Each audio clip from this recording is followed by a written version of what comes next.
시작. 너희가 너희는 너희에게. 제가 보기와는 다르게 제가 잔잔한 걸 되게 좋아합니다. 잔잔한. 모르셨죠? 이걸 아셨던 분 한번 손 들어보세요.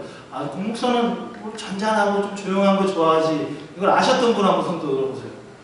역시 준하는 저를 잘 알고 있네요. 사람들이 저를 볼 때 제가 워낙에 좀 외향적이고 그러니까 잔잔한 것을 좀 싫어할 거라고 생각합니다. 근데 그렇지 않습니다. 저는 되게 잔잔한 걸 되게 좋아합니다. 고요한 거를 되게 좋아합니다.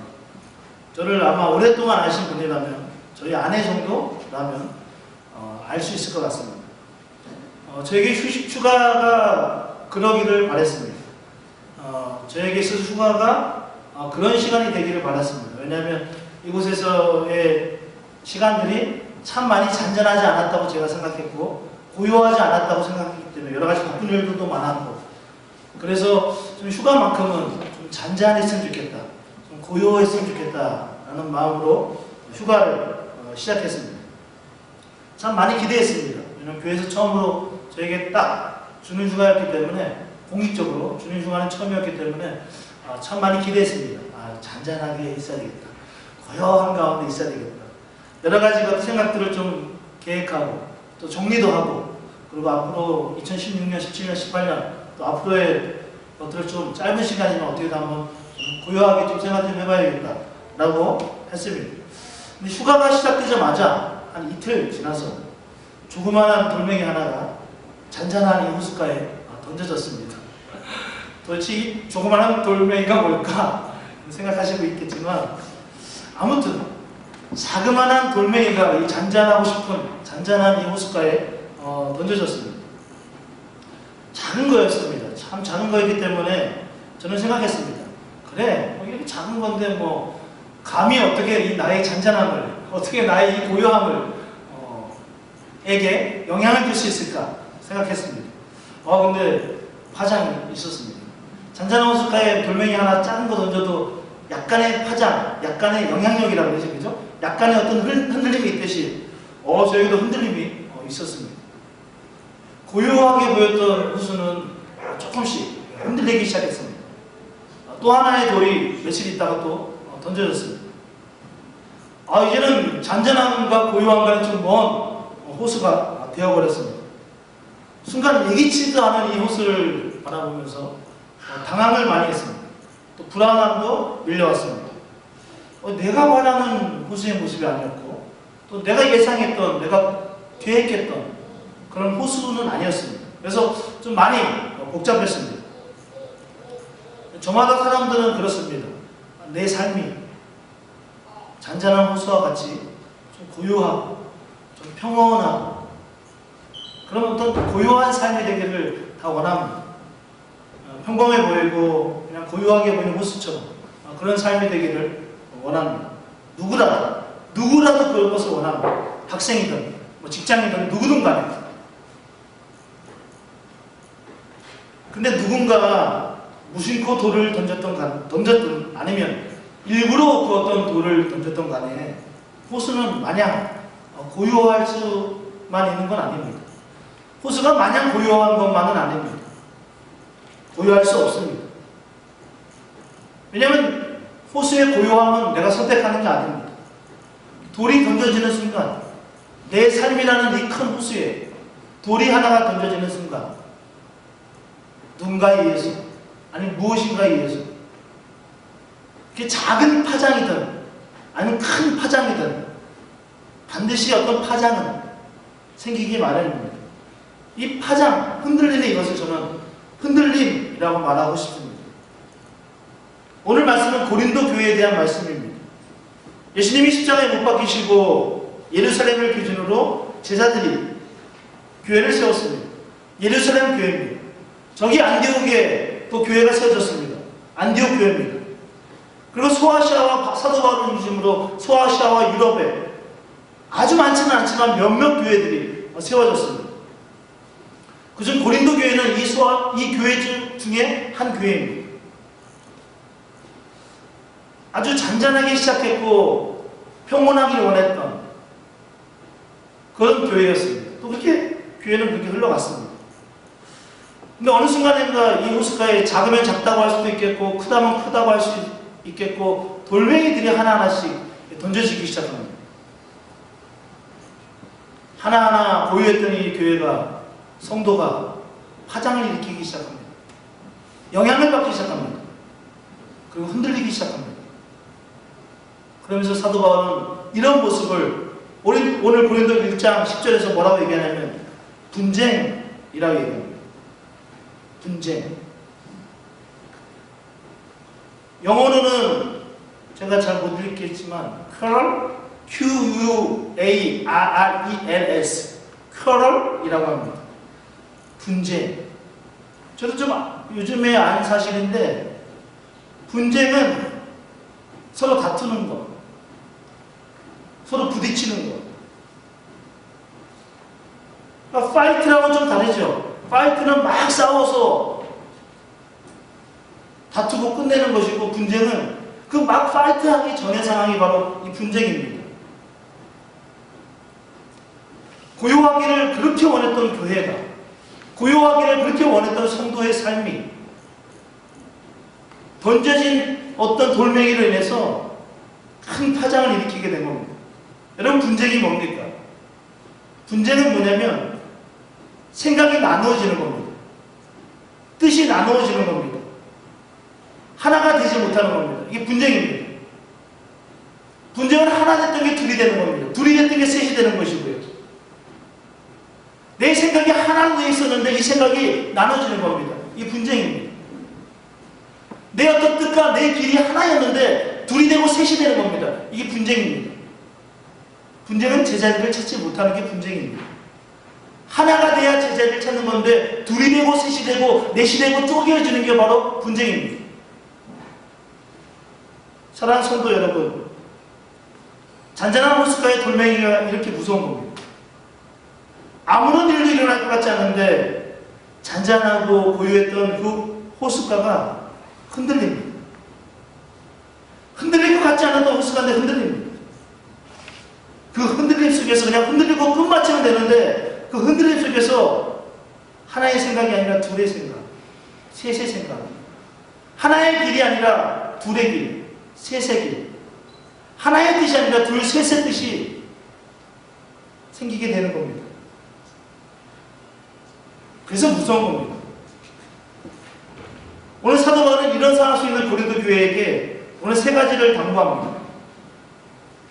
무언가 던져진 돌멩이로 인해서 그 어떤 파장을 일으키고 있는데 이 파장으로 인해서 뭔가 내 마음이, 내 생각이, 내 뜻이, 내 길이 분산되고 있는, 너무 많이 이렇게 되어가고 있는 이 상황 속에서 사도 바울은 고린도 교회에게 오늘 당부하고 있습니다. 첫 번째,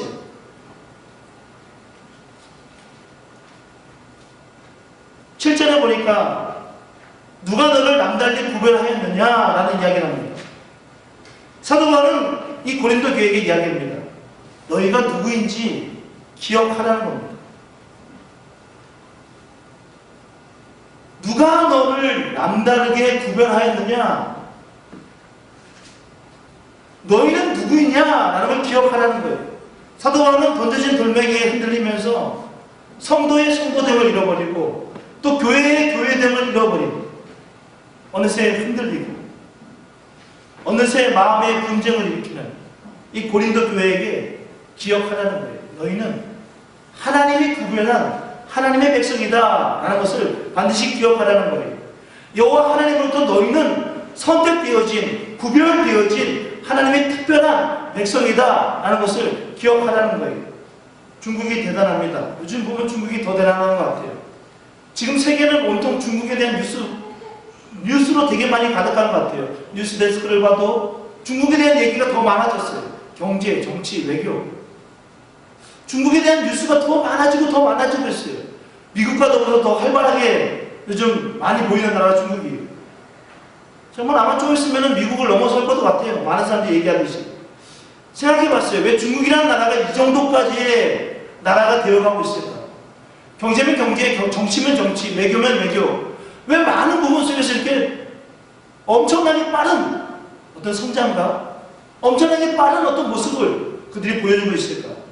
불과 몇 년 전만 하더라도 제가 할아버지를 따라서 중국에 이제 수교가 되어서 이제 중국이 공산권에서 펼쳐져서 이제 중국에 갈 수 있는 어떤 그때가 됐을 때 제가 할아버지를 따라서 중국에 갔던 적이 있는데 그때는 눈에 띄지도 않았던 나라가 중국이었거든요. 공산국이었고 이 중국이 지금 너무 커졌습니다. 중국이 아주 빠르게 발전하고 있습니다. 어느 순간에 어떻게 이렇게 됐을까? 뭐 땅이 커서일까? 사람이 정말 많으니까? 아니면 돈이 정말 많으니까? 물론 그런 영향도 있을 거예요. 근데 아니에요. 중국이 이렇게 빠르게 성장할 수 있는 이유는 하나예요. 중화 사상이에요. 그들이 가지고 있는 사상, 그들이 가지고 있는 생각이에요. 중화 사상은 뭐예요? 중화, 중앙, 화, 문화. 중국은 모든 문화를 이끄는 중심의 나라라는 거예요. 우리 민족은 모든 민족의 중간에 있는, 모든 민족의 아주 중심이 되는 중국은 바로 그런 나라라는 거예요. 가장 발달한 문화를 가지고 있고 가장 발전된 문화를 가지고 있는 게 중국이래요. 자기들이 볼 때. 그래서 자신은 이 세계의 중심이라는 거예요. 이게 중국이에요. 이게 중화사상이에요. 말이 돼요? 우리가 볼 땐 말도 안 되는 일이에요. 우리가 볼 땐 정말 웃을 수밖에 없는 일이에요. 가당치도 않아요.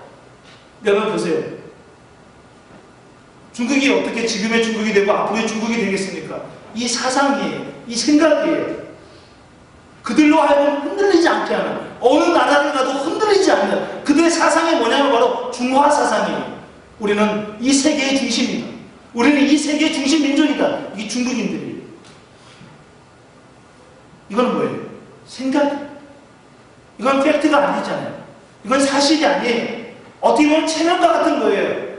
그래, 우리 중국인이지. 그래, 세상의 중심은 우리 중국이지. 세상의 모든 것들은 중국을 중심으로 흐르고 있어.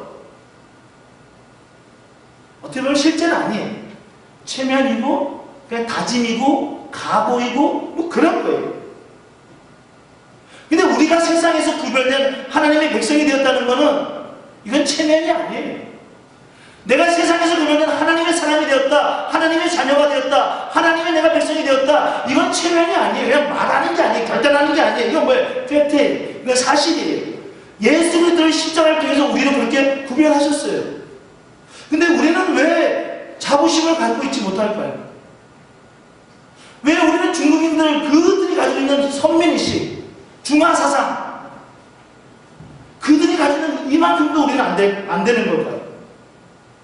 왜 우리는 자부심이 없을까요? 하나님이 나를 선택했고 하나님이 나를 구별했다는, 예수님의 십자가를 통해서 나를 구원하셨다.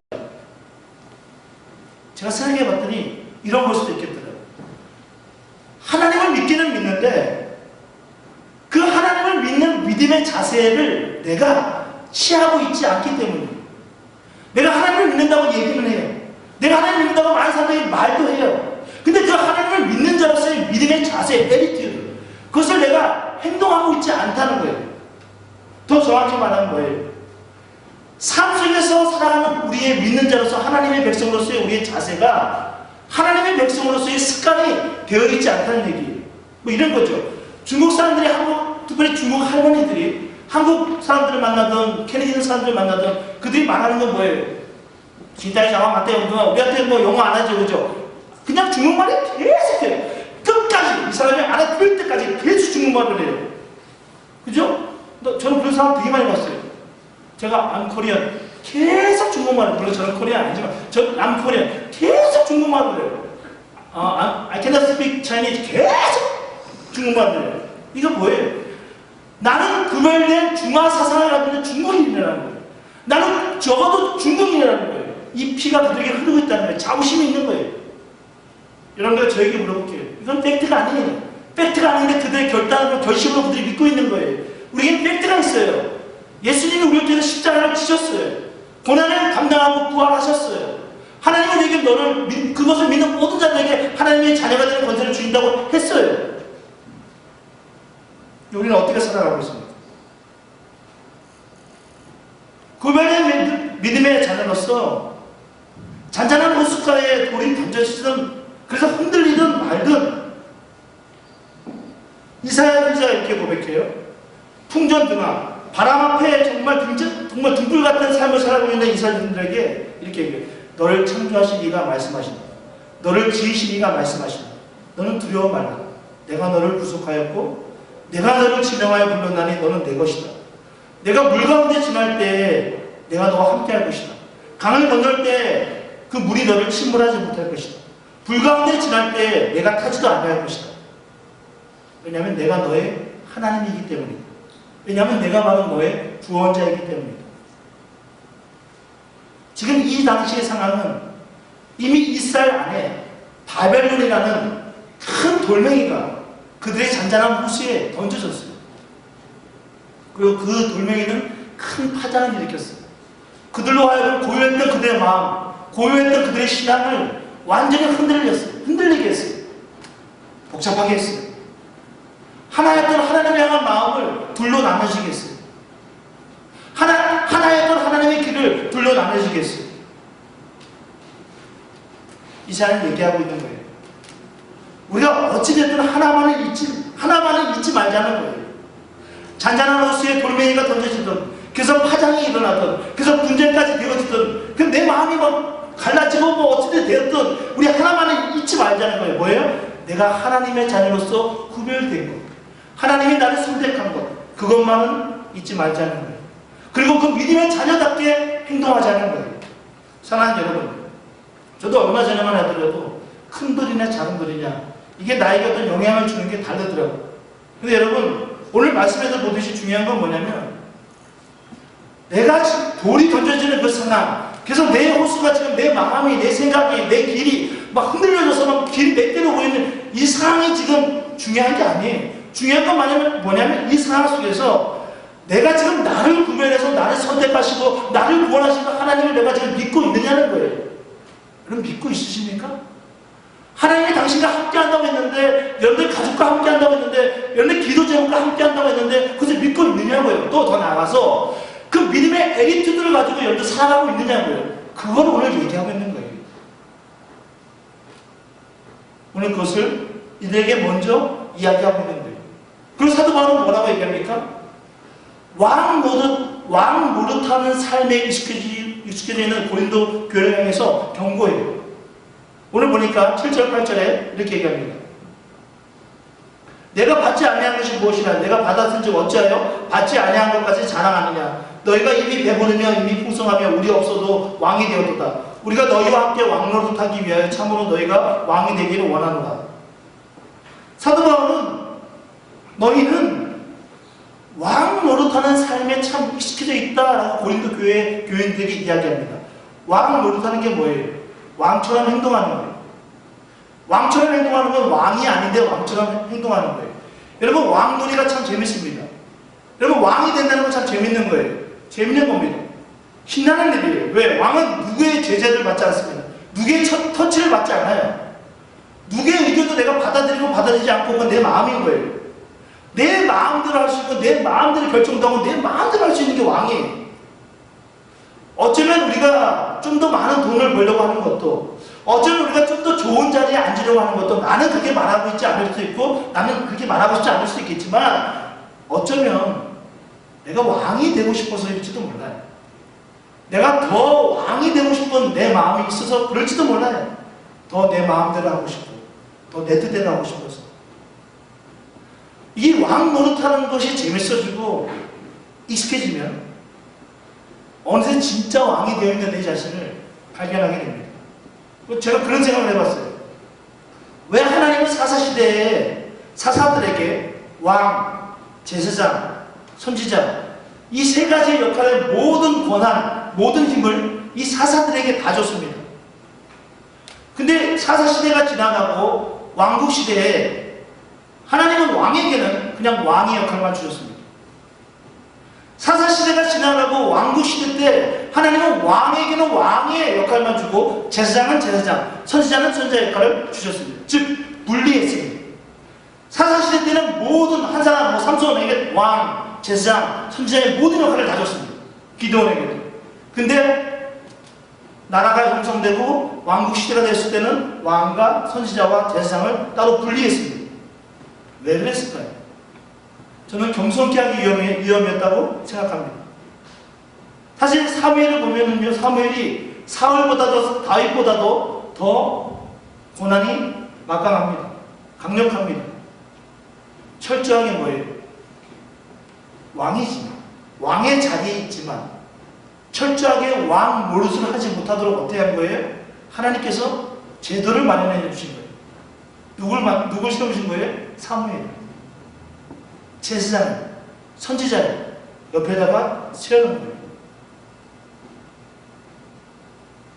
잔잔한 호수가 조약들이든 큰 돌이든 파장을 일으키면 우리의 마음은 반드시 나눠집니다. 그리고 내가 누군지 잊은 채 왕이 되어서 이 파장을 어떻게든 내가 한번 잠재워 보려고 하고 마음의 어떤 분쟁을 내가 한번 다스려 보려고 하기도 합니다.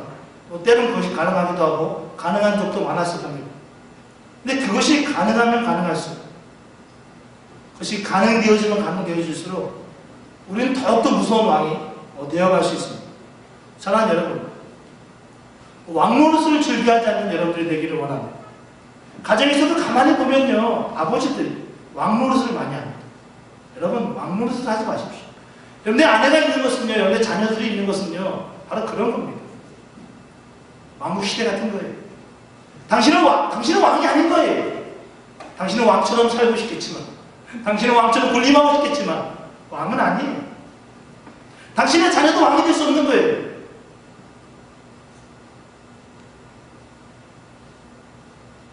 여러분, 세 번째로 사도 바울은 이렇게 얘기합니다. 너희에게 나를 본받으라고 합니다. 사도 바울은 잔잔한 호수에 돌이 던져져서 이 파장을 일으켜서 어느새 분쟁하게 되는 이 고린도 교회에게, 흔들리게 되는 이 고린도 교회에게 얘기합니다. 너희들이 참 지혜롭고 너희들이 참 강하고 너희들이 참 존귀하다. 그런 의미에서 나는 하나도 지혜롭지 않고 나는 어리석고 비천하다. 사도 바울은 이렇게 얘기합니다. 그 어떤 돌이 호숫가에 던져졌는데 어떤 파장이 일어났는데 그 파장에 의해서 그들이 분쟁을 하고 있는 상황 속에 있는데 이런 이들을 향해서 사도 바울이 뭐라고 얘기하냐면 너희들 참 지혜롭구나. 너희들 참 강한 사람이구나. 너희들 참 존귀한 사람이구나. 라고 얘기하면서 나는 하나도 지혜롭지 않고 나는 어리석고 나는 비천하다 라고 이야기합니다. 왜 사도 바울이 이렇게 얘기할까요? 세상에서 내가 구별된 하나님의 백성으로서, 내가 하나님의 선택된 백성으로서 믿음을 가지고 살아가는 것이 지혜로운 겁니까?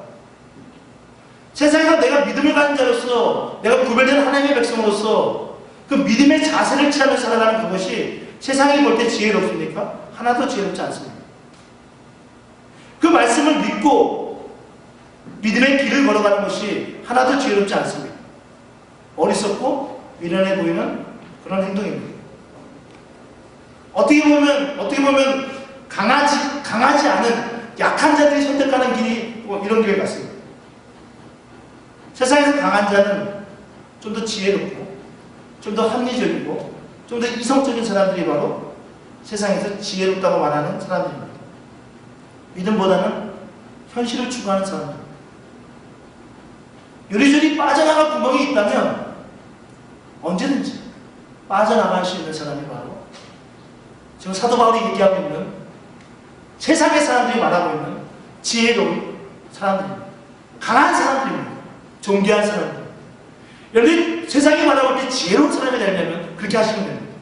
세상이 말하고 때 강한 사람이 되려면 그렇게 하시면 됩니다. 세상이 말하고 때 존귀한 사람이 되려면 그렇게 하시면 됩니다. 요리조리 빠져나갈 구멍이 있을 때는 언제든지 빠져나가면 여러분들 그런 사람이 됩니다. 근데 적어도 사도 바울은 얘기합니다. 나에게 참 많은 부족함이 있는데 너희들이 나에게 배울 것이 하나 있다라고 얘기합니다. 그게 바로 뭐냐면 자신은 세상에 말하는 지혜로, 세상에 말하는 강함, 세상에 말하는 존귀함을 선택하지 않았다는 겁니다. 나는 세상에 말하는 그런 것 선택하지 않았고 하나님 보시기에 지혜롭고 하나님 보시기에 강해 보이고 하나님 보시기에 존귀한 그 길을 나는 선택했다는 겁니다. 그리고 자신은 적어도 다른 부족한 많은 것들이 있겠지만 나는 그 길만큼은 걷고 있다는 겁니다. 하나님 보실 때 지혜로운 길, 하나님 보실 때 강한 길, 하나님 보실 때 존귀한 길. 여러분, 결론을 맺겠습니다. 여러분들에게는 포기하지 않는 그 어떤 누군가에게 얘기할 수 있는 한 가지, 적어도 이것만은 나의 자녀들에게, 적어도 이것은 내가 그래도 하나님 보시기에 지혜로운 것이고 또 하나님 보시기에 강한 것이고 존귀한 것이다 라고 얘기할 수 있는 그 적어도 한 가지가 여러분들에게 있습니까? 제가 아까 잔잔한 호숫가에 돌이 던져졌다고 했습니다. 제가 옛날부터 이런 얘기를 많이 했어요. 내가 언젠가 사역을 마치면 나는 제주도로 갈래. 이런 얘기를 했어요. 그렇다고 제주도에 뭐 교회가 있거나 그런 것도 아니에요. 그냥 제주도가 그냥 좋았어요. 아, 제주도로 가면 좋겠다. 교인이 하나도 없어도 아, 좋겠다. 그럼 언젠가 하나님이 나를 만약에 보내시면 우리에게 더 필요한 사역자가 와야 된다면 그때 내가 가야 될 텐데 나는 제주도 갔으면 좋겠다.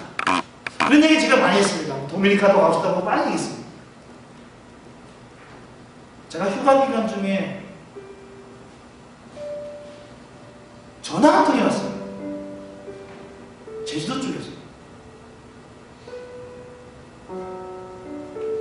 제 상황은 12월 10일 날 비자가 끝납니다. 물론 연장이 될 거라 믿습니다. 저는 1년 동안 제주도를 많이 얘기했습니다. 왜 얘기했는지 저는 잘 모르겠습니다.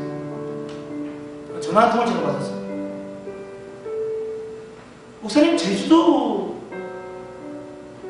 자리가 하나가 있는데 목사님 예전에 얘기한 게 생각나서 제가 전화했습니다. 오시면 되는데 목사님 어떻게 하실래요? 제주도? 내가 1년 동안 그렇게 얘기했고 내가 그토록 가고 싶었던 제주도가 아닌가. 지금 나의 상황은 또 그런 마치 하나님이 나를 또 믿는 것 같은 이건 그런 상황이 아닌가. 아, 하나님의 뜻인가? 이거 뭔가 도대체? 유혹인가? 저녁까지 알려드리겠습니다. 끝났어요. 그렇게 잔잔한 호숫가에 돌이 던져졌어요. 죽겠더라고요. 하나님 미시는 건가? 하나님이 하나님의 교회도 살리고 나도 살리고 우리 모두를 더 살리기 위해서 나를 미시나? 그런 걸 수도 있겠다. 유혹인가? 늘 그랬듯이 또 유혹인가? 늘 주의 길을 걷는 것을 방해했듯이 이것 또한 유혹인가? 기도할 수밖에 없어서 기도를 했어요.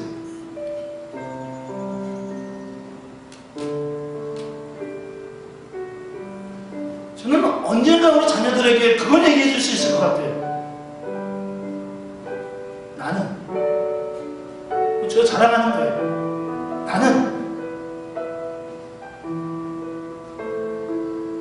지금 내가 울면 후회하는 건데 나는 오늘 말씀처럼 세상이 볼 때 지혜로운 길을 나는 가지 않았다. 나는 세상이 볼 때, 내가 볼 때 나를 강하게 하는 나는 그 길을 가지 않았다. 적어도 나는 하나님 보시기에 물론 사람들 볼 때는 참 어리석어 보일 수도 있겠지만 하나님 볼 때 지혜로운 길을 선택했다. 지금은 약해 보이지만 분명히 하나님이 나를 강하게 할 나는 그 길을 선택했다.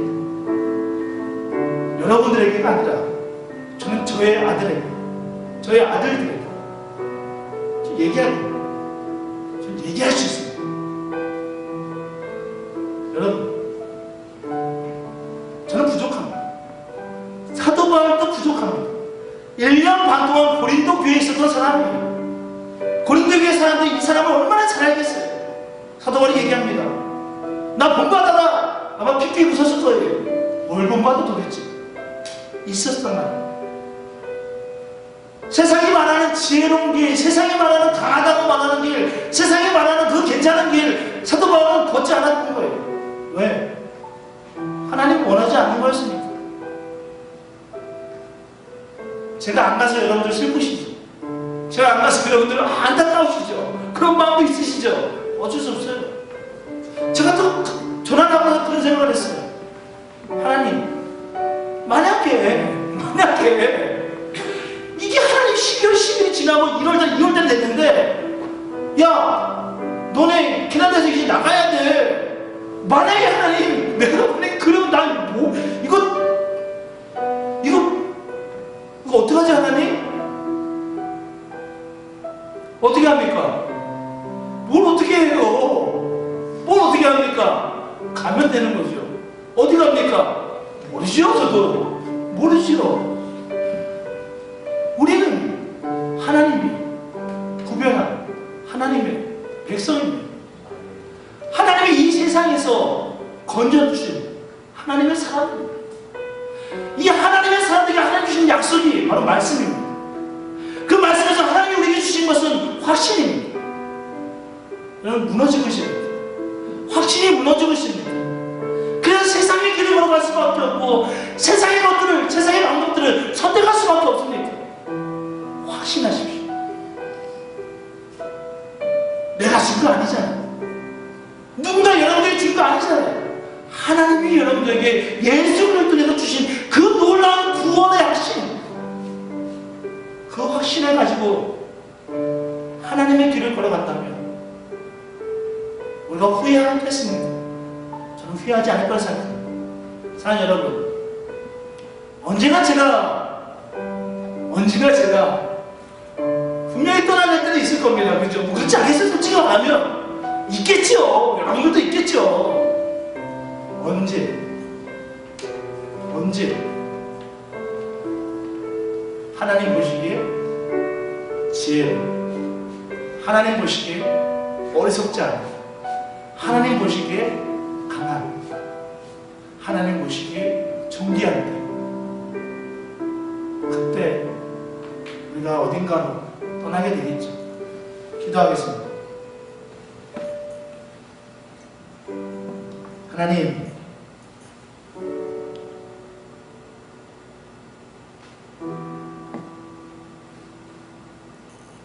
누구나 잔잔한 물가를 다 좋아합니다. 작은 돌멩이 하나가 그 잔잔한 호숫가를 흔들게 만드는 것을 누가 좋아하겠습니까?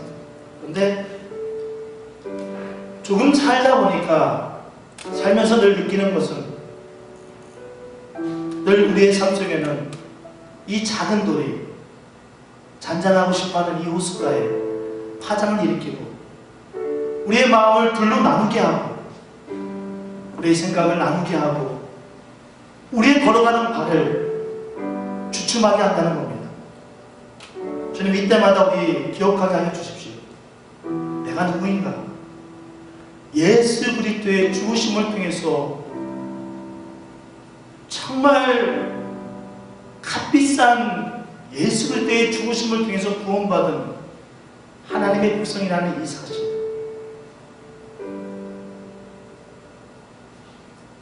믿음으로 걸어가고 믿음의 길을 확신하는 사람이라는 이 확신이 우리 안에 늘 무너지지 않도록 하나님 인도하여 주십시오. 이렇게 흔들릴 때는 내가 모르겠다, 왕이 되자, 왕이 되는 것이 낫겠다 라면 우리는 우리의 길을 가고 우리의 생각을 하고 우리의 판단으로 우리의 것을 만들어가려고 하는 마음이 있습니다. 왕 노릇하지 않게 하여 주십시오. 왕은 왕의 자리에 계시고 하나님의 백성들은 하나님의 백성의 자리에서 왕의 이름을 높이고 왕에게 영광을 올려드리는 그런 삶의 발자국을 한 걸음 한 걸음 나갈 우리가 될 수 있도록 주님 인도하여 주십시오. 우리는 나약합니다. 연약합니다. 그런데 어느 날 길을 가다가 또 길을 가는 것을 마무리할 때 내가 가장 사랑하는 또 나를 바라보는 나의 자녀들에게 자녀들아 나를 본받아라. 나의 모든 모습들은 아니겠지만 적어도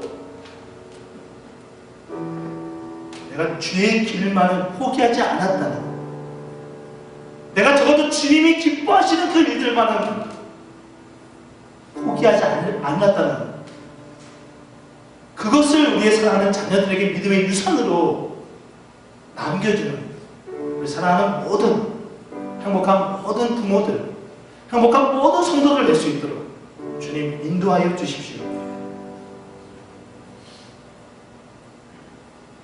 모든 것 주님께 맡기며 예수님의 이름으로 기도합니다. 아멘. 우리 예물 드리겠습니다.